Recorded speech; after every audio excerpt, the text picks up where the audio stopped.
So, King Solomon built a wall around Jerusalem. राजा सुलेमान ने यरूशलेम के चारों तरफ एक दीवार बनवाई थी It was a huge structure. और ये बहुत बड़ी दीवार थी। They recently found through archaeological excavation the part of that wall. और जब जो पुनरुत्थान का जो विभाग है उन्होंने जब वहाँ पे पता किया खोजा तो उनको कुछ हिस्सा उस दीवार का मिला। It was about 19 feet high and 7.5 feet wide. 19 feet ऊंची और 7.5 फीट चौड़ी दीवार। It was so huge. और इतनी बड़ी दीवार थी। Now Solomon built that wall to protect the people inside Jerusalem. और सुलेमान ने दीवार बनाई थी ताकि जो यरूशलेम के अंदर के लोग हैं उन्हें सुरक्षा मिलने पाए। It gave a sense of security for the people who were inside. जो लोग अंदर थे उन्हें सुरक्षित महसूस होता था उस दीवार के बनने के बाद।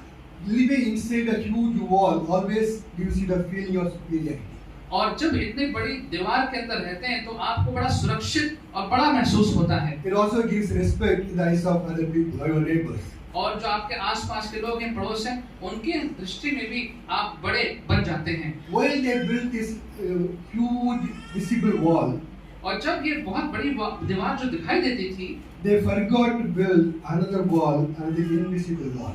लेकिन इस दिखने वाली दीवार को बना तो लिया, लेकिन जो एक दूसरी दीवार जो नहीं दिखती है उस दीवार को नहीं बनाया। Today we are going to talk about that particular wall. आज हम उस न दिखने वाली दीवार की बात करेंगे। Not about a wall was built by bricks and cement. कोई ऐसी दीवार नहीं जो सीमेंट और ईंटों से बनी हो, but an invisible wall built by our communion with God.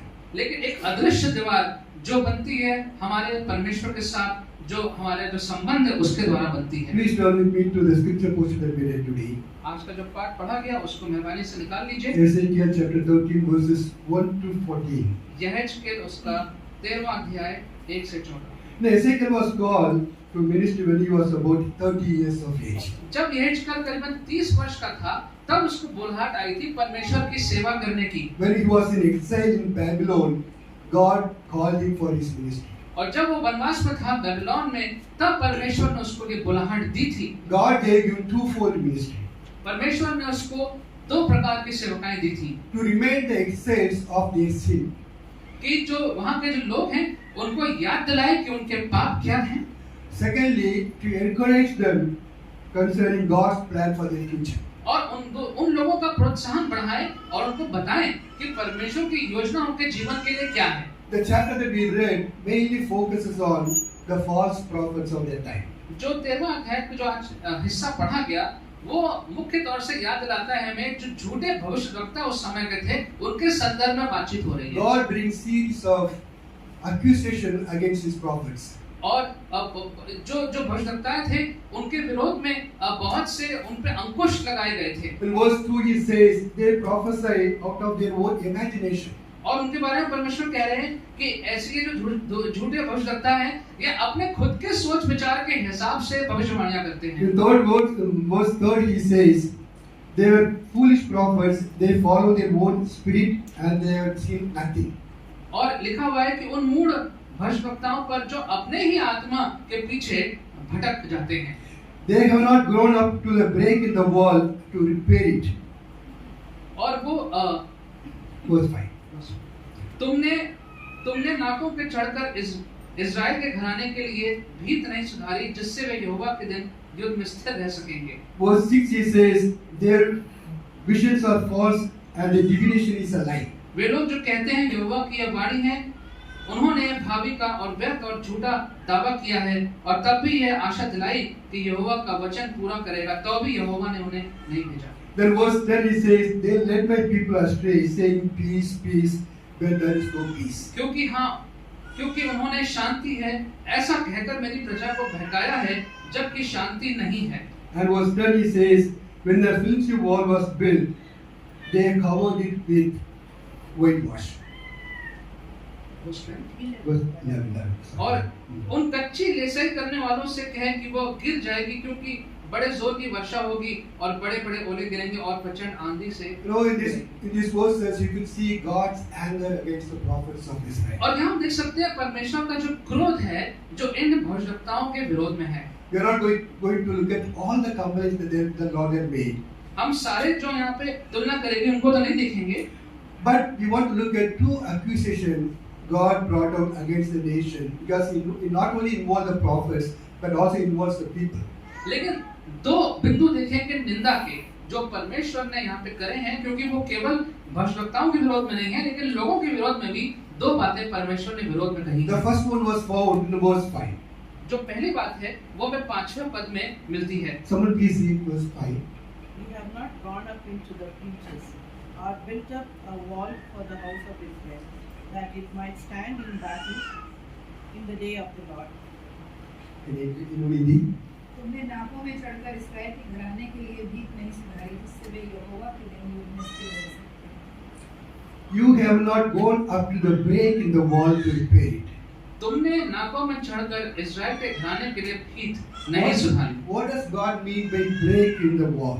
और ये जो दीवार में जो भीख है इसका मतलब क्या है? You know, when we read the Old Testament from Exodus, one of the things that we see is the relationship that God had with His people Israel. पुराने में जो देखते हैं और खास तौर से जब निर्गमन से देखते हैं तो जो संबंध परमेश्वर का लोगों के साथ था उस पे हमारा ध्यान जाता है। The relationship was so special. और वो जो संबंध था परमेश्वर का लोगों के साथ वो बहुत विशेष संबंध था। That relationship was a wall around Jerusalem, the Israelites. और यही वो दीवार है, अदृश्य दीवार है जो लोगों के चारों तरफ थी।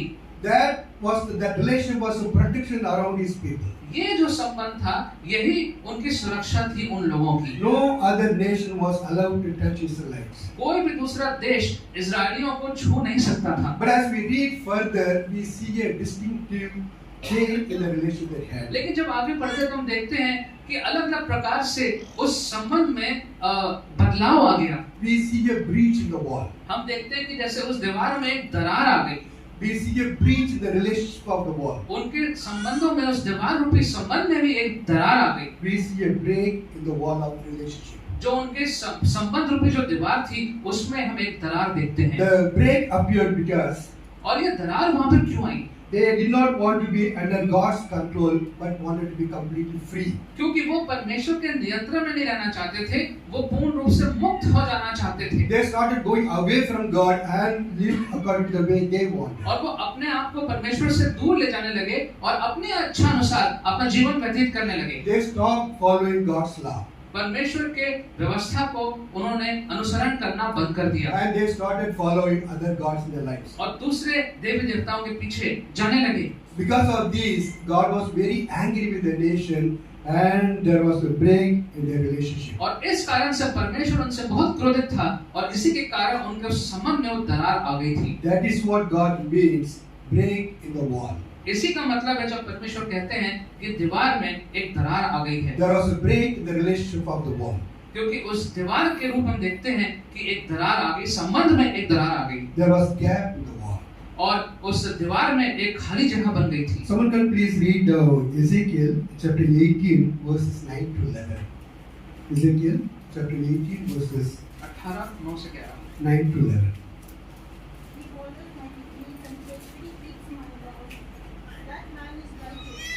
Ezekiel 18 9 to 11. Walk in my statutes and keeps my rules by acting faithfully. He is righteous. He shall surely live, declares the Lord God. If he fathers a son who is violent, a shedder of blood. No, I'm not looking at that one. Maybe, yeah, 8. Chapter 8, verse 9 to 11. Verse 8, verse 9 to 11. And he said to me, Go in and see forbidden and detestable things they are doing here.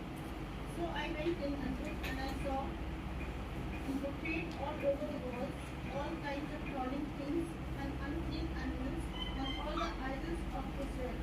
In front of them stood 70 elders of Israel, and Jezaniah son of Shaphan was standing among them. Each had a censer in his hand, and a fragrant cloud of incense was rising. तब उसने मुझसे मुझसे कहा, हे मनुष्य के संतान, भीत को फोड़। तो मैंने भीत को फोड़कर क्या देखा कि एक द्वार है। उसने मुझसे कहा, भीतर जाकर देख कि ये लोग यहाँ कैसे कैसे और अति घृणित काम कर रहे हैं। तो मैंने भीतर जाकर देखा कि चारों ओर की भीत पर जाति जाति के रेंगने वाले जंतुओं और घृणित पशुओं और इस्राएल के घराने की सब मूर्खों का चित्र खींचे हुए हैं। और इस्राएल के घराने के पुण्यों में से 70 पुरुष, उनके बीच में शापान का पुत्र याजना भी है, वो उन चित्रों के सामने खड़े हैं। और हर एक पुरुष अपने हाथ में धूपदान लिए हुए हैं, और धूपदान के धुएं के बादल की सुगंध उठ रही है। So 70 elders of Israel, all with censer in their hands. और ये जो इस्राएल के जो लोग थे, इनके हाथ में धूपदान था, Fragrant cloud of incense were rising. और इससे एक सुगंध उठ रही थी। But whom are they worshiping? Where they worshiping? लेकिन ये किसकी आराधना कर रहे They थे? were worshipping the portraits of detestable animals and their kinds. और जानवरों की ऐसे आकृतियों की ये आराधना कर रहे थे। They had given a place of God to reptiles and animals. परमेश्वर की जगह उन्होंने जीव जंतुओं को दे दी थी।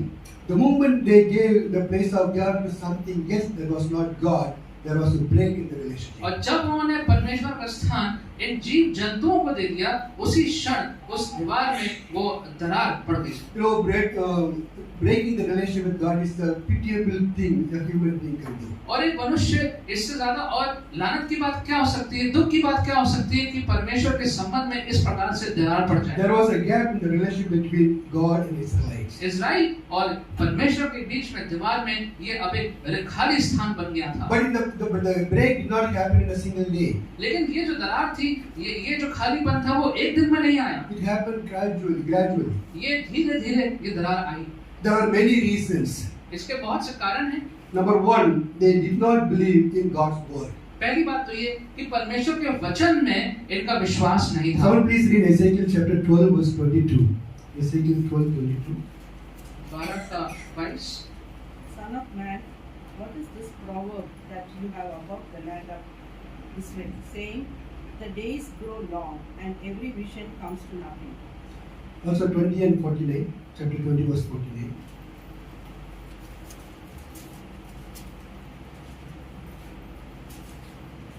Then I said, Oh Lord God, they are saying of me, is he not a maker of parables? No, they did not believe in God's word. It sounded like a parable to them. परमेश्वर के वचन पे पूर्ण रूप से विश्वास न करते हुए अब उन्हें परमेश्वर का वचन केवल दृष्टांत लगता था। They believe whatever prophecy is done, it will never come true. उन्हें ये विश्वास था कि जो भी भविष्यवाणियां हुई, ये कभी सच नहीं होंगी। No, throughout many generations, God was sending prophets and so many prophets to warn them.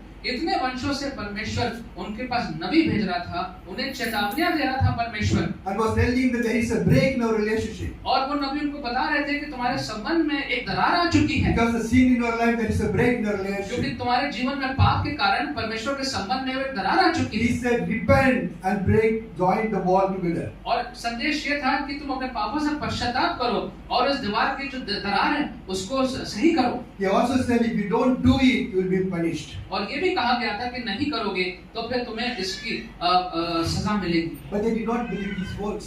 लेकिन इन शब्दों पर उन्होंने विश्वास नहीं किया। It was sounded like parable to them. ये सारे शब्द इनको जैसे एक दृष्टांत जैसे लगते थे। You know, the relationship, our relationship built with God based on the word of God. हमारा जो संबंध है जो प्रभु के साथ है वो परमेश्वर के वचन के आधारित है। Our trust in the word of God builds the relationship. जो हमारा विश्वास है परमेश्वर के वचन पे, उससे हमारा विश्वास प्रभु में और आगे बढ़ता है। That is the basic for a relationship to build our relationship with God. ये हमारा आधार है जिसके कारण हमारा विश्वास आगे बढ़ता है। It's very, very important for us to trust in word of God. और परमेश्वर के इस वचन पे विश्वास करना बहुत आवश्यक है। Without any doubt, without wavering. बगैर किसी संदेह के, बगैर दाएं बाएं हुए परमेश्वर के वचन पे विश्वास करना बहुत आवश्यक है। Believe in all that is written in the Bible. जो कुछ भी लिखा हुआ है वचन में सब पे विश्वास करें। Believe all the promises that are there in the Bible. और जितने भी वायदे किए गए हैं सब पे विश्वास करें। You know, long back I heard a pastor preaching. और बहुत समय पहले मैंने एक पासवान को प्रचार करते हुए सुना He was talking about heaven. और वो स्वर्ग की बात कर रहे थे। Revelation 21:18 says it is a city of pure gold. और प्रकाशित वाक्य 21 में लिखा हुआ है कि ये एक शहर है जो पूर्ण सोने से बना हुआ शहर है। And he said, it is not true. उसने कहा, पासवान ने कहा, ये सच नहीं है। Because there cannot be gold in heaven. उसने कहा कि स्वर्ग में सोना कहाँ से आएगा? I was a bit troubled when he said that. जब उन्होंने ये कहा तो मुझे बहुत चिंता हुई।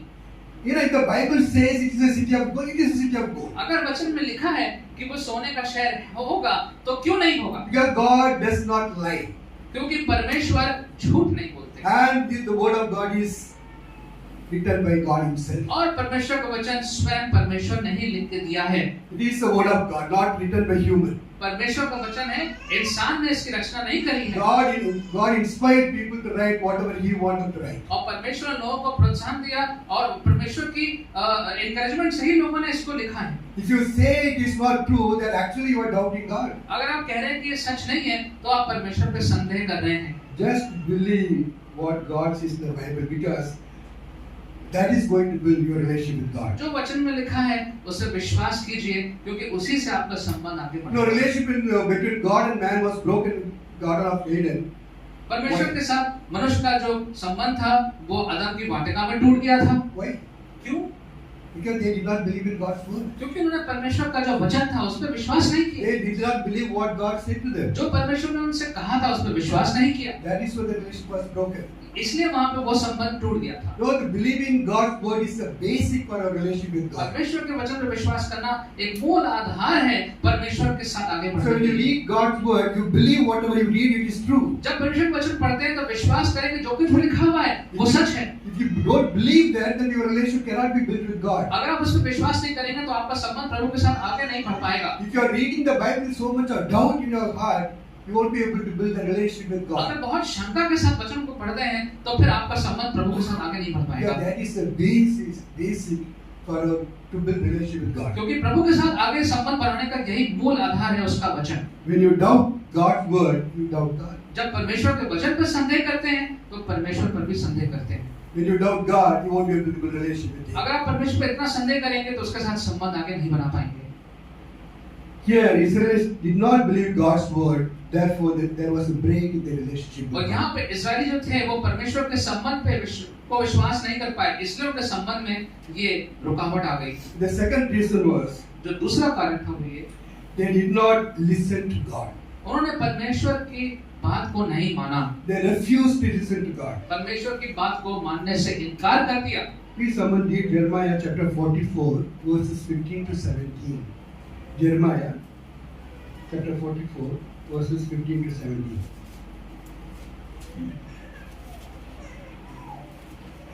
Then all the men who knew that their wives had made offerings to other gods, and all the women who stood by a great assembly, all the people who lived in Patros in the land of Egypt, answered Jeremiah, "As for the word that you have spoken to us in the name of the Lord, we will not listen to you, but we will do everything that we have vowed, make offerings to the Queen of Heaven, and pour out drink offerings to her, as we did, both we and our fathers, our kings and our officials, in the cities of Judah and in the streets of Jerusalem.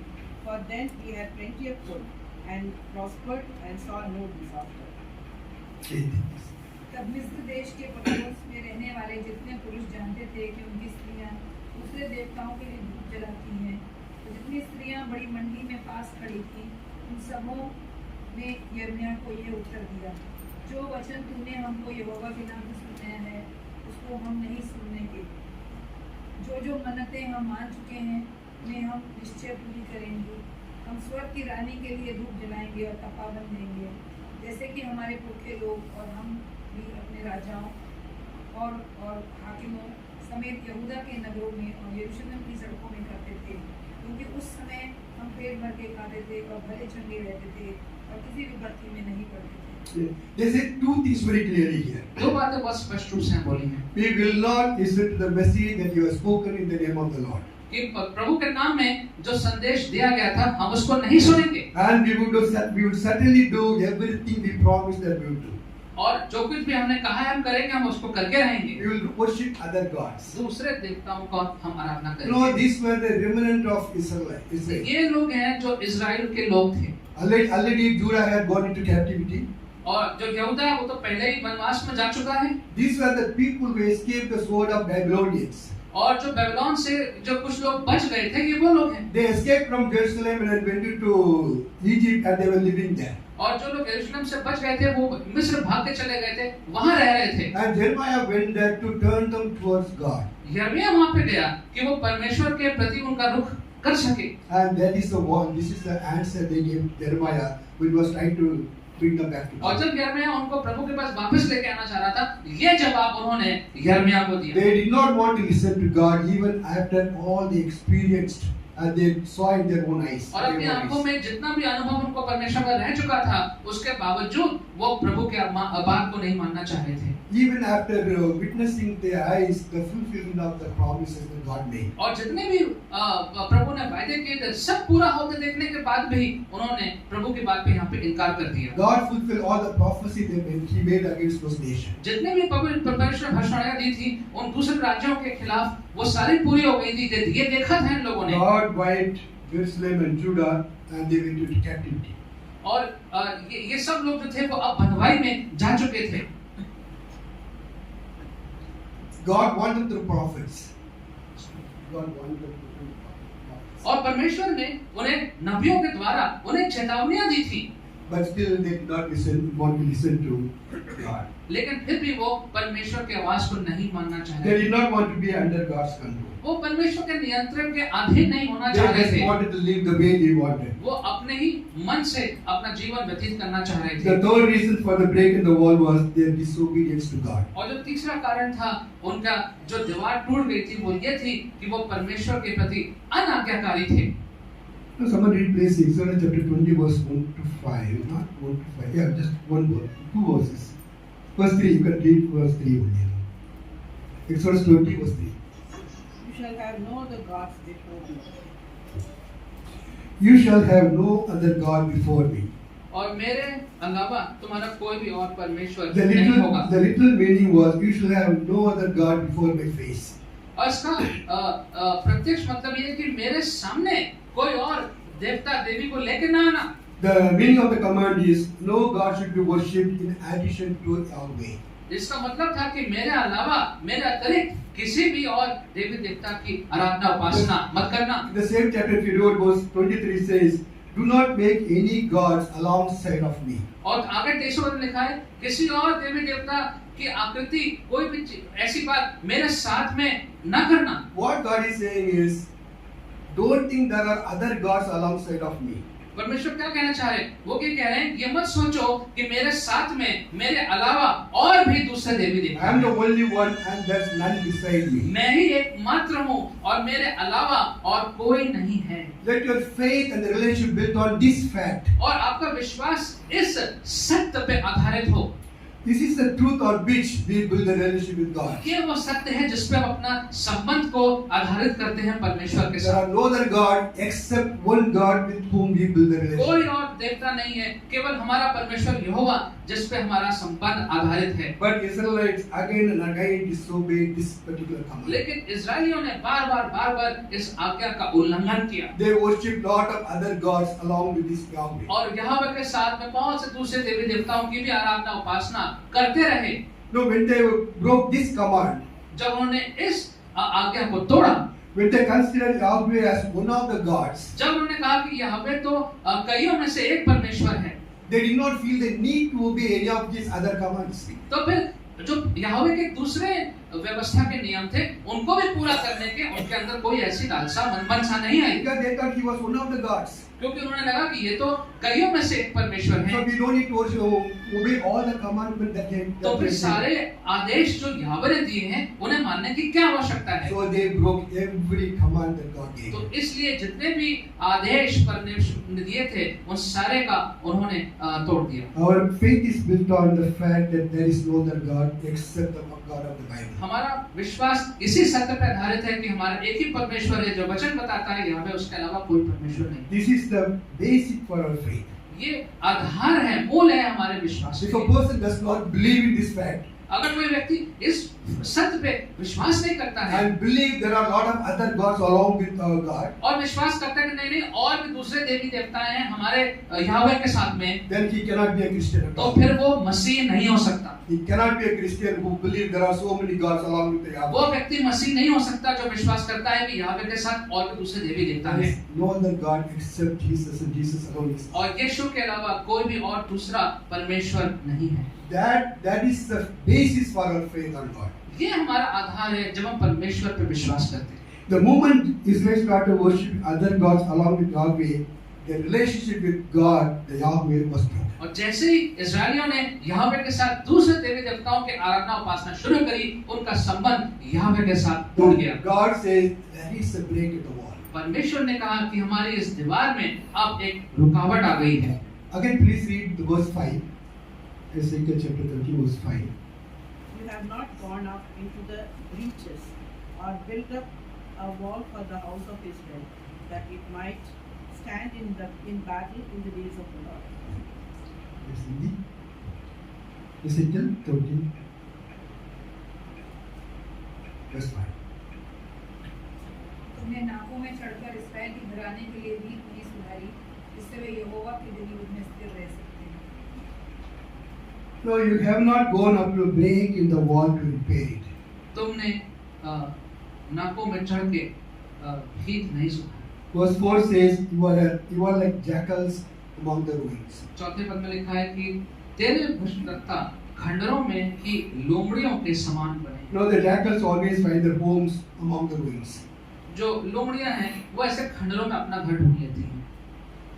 The prophets, I said, were finding their profit among the ruins of spiritual ruins of his people. और कह रहे हैं कि तुम्हारे जो भ्रष्टता है वो आत्मिक रूप से जो खंडर हो चुका है पूरा वातावरण, उसमें अपना घर ढूंढते हैं। People were in ruin, spiritual ruin. लोग जो थे वो आत्मिक रूप से खंडरों में रह रहे थे, But the prophets were not able to see that. लेकिन उनकी भ्रष्टता इस बात को नहीं देख पा रहे थे। They were neither able to see nor to repair it. ना वो उसको देख पा रहे थे, ना उसकी मरम्मत कर पा रहे थे। They did not try to turn people back to God. वो लोगों को वापस परमेश्वर की ओर नहीं ले जा पा रहे थे। All they did was to make their home very comfortable among the ruins of his people. बस ये कर रहे थे कि उन सारे खंडरों में अपने घरों को और अच्छा मजबूत बना रहे थे All they were saying is peace, peace, when there was no peace at all. और कह रहे थे कि शांति शांति, जबकि शांति कहीं थी नहीं।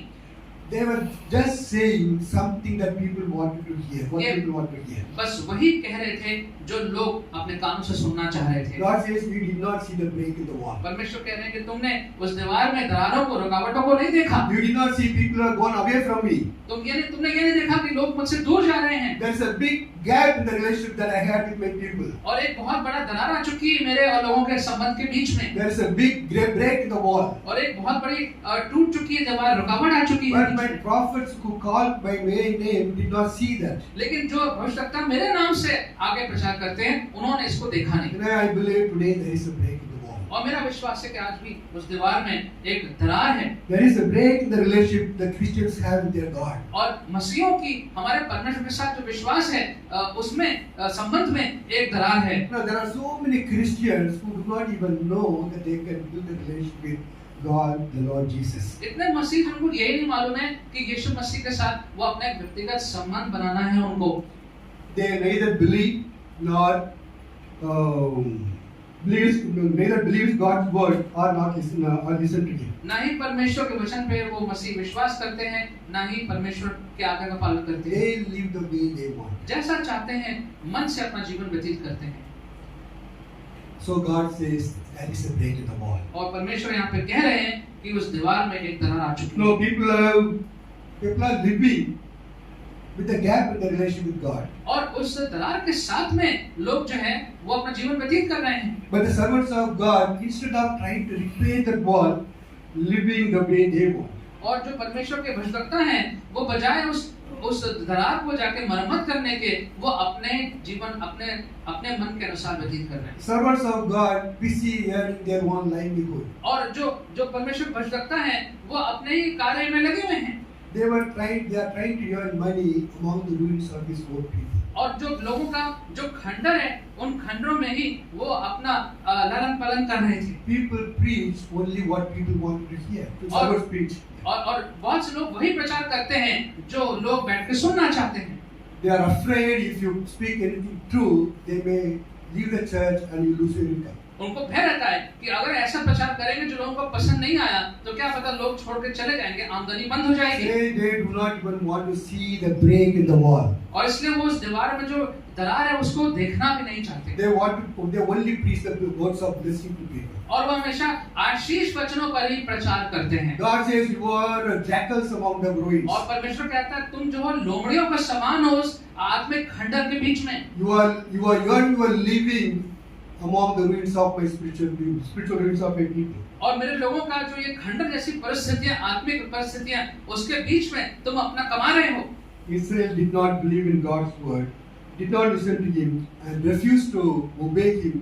So there was a break in the relation with God. इस्राएल ने परमेश्वर के वचन को नहीं माना, आज्ञा को नहीं माना, इसलिए उनके संबंध में वो दरार आ गई। The second complaint that God gave was they built a flimsy wall. दूसरी शिकायत जो परमेश्वर ने करी वो ये, उनकी दीवार जो थी बहुत हल्की पतली सी दीवार थी। When a flimsy wall is built, they cover it with whitewash. और जब कोई कमजोर सी दीवार बनती है तो उसको वो अच्छे से रंगाई बताई कर देते हैं। People want to have little relationship with God.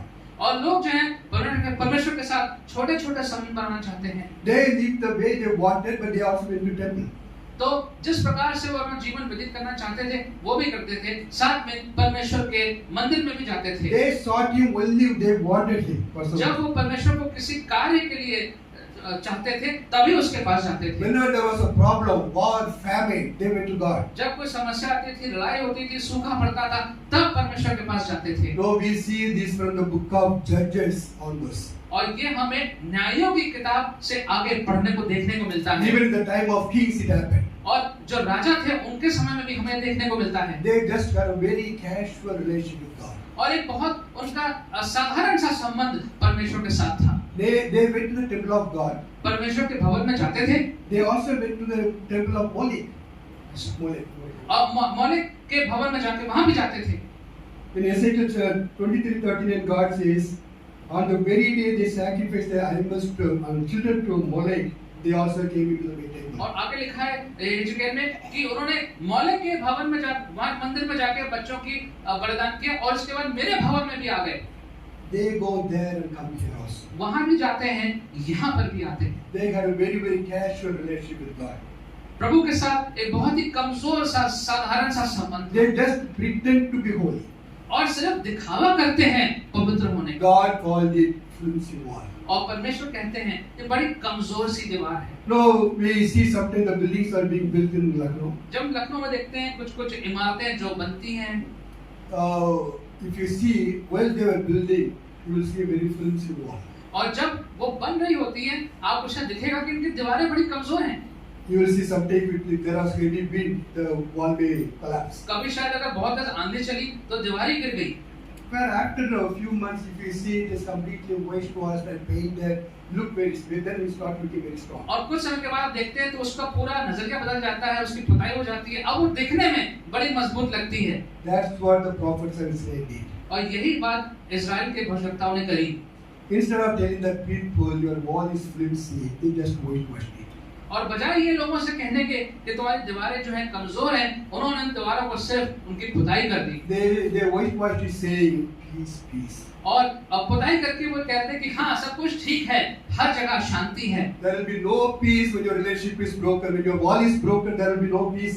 शांति होएगी नहीं जब तक आपकी दीवार में दरार है और संबंध टूटा हुआ है, शांति कभी नहीं होगी। But the prophets and Israelites were afraid to say that your wall is broken. लेकिन इजराइल के जो भविष्यवक्ता थे वो लोगों से ये कहने में घबराते थे कि तुम्हारी दीवार जो है वो टूटी हुई है। You know, God says in verse 11, 11वें पद में परमेश्वर ने कहा, I will send the hailstorm hurtling down and violent wind burst upon and the wall will collapse. उन कच्ची लसाई करने वालों से कह कि वो गिर जाएगी क्योंकि बड़े जोर की वर्षा होगी और बड़े-बड़े ओले भी गिरेंगे और प्रचंड आंधी उसे गिराएगी। In the last few years, we as Christians experienced violent wind and abandon. कुछ वर्षों में हमने अपने देश में देखा है कि बहुत ज्यादा उत्पीड़न मसीहों के विरोध में हुआ है। We have seen so much of persecution. हमने इतना ज्यादा उत्पीड़न देखा है, सताव देखा है मसीहों के लिए। Many people's faith have been shaken. बहुत से लोगों का विश्वास जो है वो हिल चुका है Some flimsy walls have broken down. और कुछ कमजोर दीवारें जो हैं वो टूटी हैं। People have gone away from God. बहुत से लोग जो हैं वो प्रभु से थोड़ा दूर भी चले गए हैं। The question we have to ask ourselves is, जो सवाल हमें अपने आप से पूछना है वो ये है, is there a break in my wall? क्या मेरी दीवार में कहीं पे दरार है? Is there a break in my relation with God? प्रभु के साथ संबंध में कहाँ कोई दीवार कोई दरार है? Is my relation with God is really strong? क्या मेरा जो संबंध प्रभु के साथ है क्या वो वाकई में बहुत मजबूत है? Do I believe in God's word? क्या परमेश्वर के वचन में मैं विश्वास करता हूँ? Do I listen to God? क्या परमेश्वर की आवाज को सुनता हूँ? Do I obey Him in my day-to-day life? क्या मैं प्रतिदिन के जीवन में परमेश्वर के आज्ञा का पालन करता हूँ?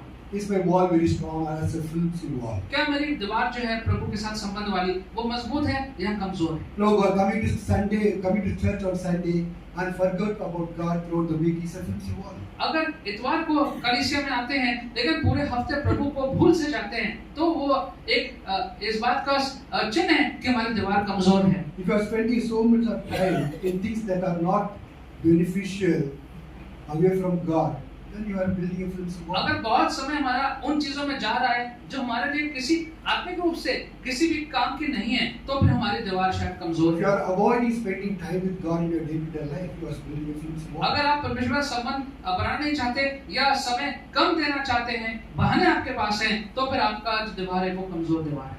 Fill up the gap in your wall. उस दीवार में जो दरार है उसको भरिए Build up the gap in the relationship that you have with God. और जो प्रभु के साथ जो संबंध है उसको और गहरा बनाइए। And build a strong relationship with God. प्रभु के साथ एक मजबूत अपने संबंध को Let बनाइए। your relationship not be flimsy.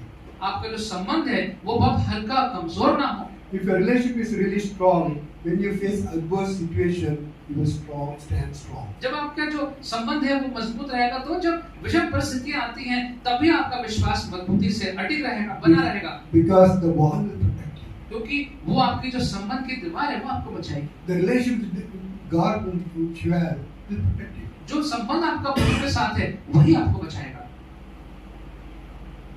Not only from your difficult times, ना केवल आपकी उन विषम परिस्थितियों में, but it will also protect you from falling away from God. लेकिन आपको परमेश्वर से दूर जाने में भी नहीं जाने देगा। This wall will give you a sense of security. ये जो दीवार है आपको सुरक्षा प्रदान करेगी। When you have a deep relationship with God, when you have a strong relationship with God, you feel very secure in Him. प्रभु के साथ जब संबंध मजबूत होगा तो आपको बहुत सुरक्षित महसूस होगा प्रभु के साथ। Also, this wall will give you a sense of superiority. और ये जो दीवार है ये आपको और अच्छा ऊंचा बनाएगी। Because you know you have a relationship with the Creator God, not some ordinary person. क्योंकि आपको मालूम रहेगा कि मेरा जो संबंध है वो मेरा सृष्टि करने वाले परमेश्वर के साथ है, किसी साधारण व्यक्ति के साथ नहीं है। So, build strong relationship with God. इसलिए प्रभु के साथ एक मजबूत संबंध को बनाएं। Take time to examine yourself. समय निकालिए, अपने आप को खुद निरीक्षण करिए। If you feel there is a gap in your relationship, अगर आपको लगता है कि आपके संबंध में कहीं पे कोई दरार है repair it. तो उसको मरम्मत करिए, You decide to repair it. तो उसको ठीक करिए You decide to close the gap. और निर्णय लीजिए कि उस दरार को बंद किया जाए। If you feel your wall is very flimsy wall, अगर आपको लगता है कि आपकी दीवार कमजोर दीवार है make it strong by changing your ways. तो अपने तरीकों को बदल करके उस दीवार को मजबूत करिए। Let us come together as a church and build a strong wall of relationship with God. एक कलीसिया के रूप में एक साथ आए और एक मजबूत दीवार के रूप में अपने आप को When you देखें। have a strong relationship with God, जब आपका एक प्रभु के साथ एक मजबूत संबंध होता है it's not only going to be a blessing to you, it will be a blessing to the church and others. तो ये केवल आपके लिए आशीष का कारण नहीं होगा, औरों के लिए, कलीसिया के लिए और समाज के लिए भी आशीष का कारण So होगा। make your wall very strong. इसलिए अपनी दीवार को आप मजबूत बनाएं। Let's pray. आइए। Father God, we thank you for your word this morning and for reminding us through your word to pay attention to the relationship that we have with you. प्रभु जी धन्यवाद करते हैं आपके वचन के लिए और आपके वचन के द्वारा आपने हमें याद दिलाया है कि हमारा संबंध जो आपके साथ है उस पर हमको ध्यान देना है।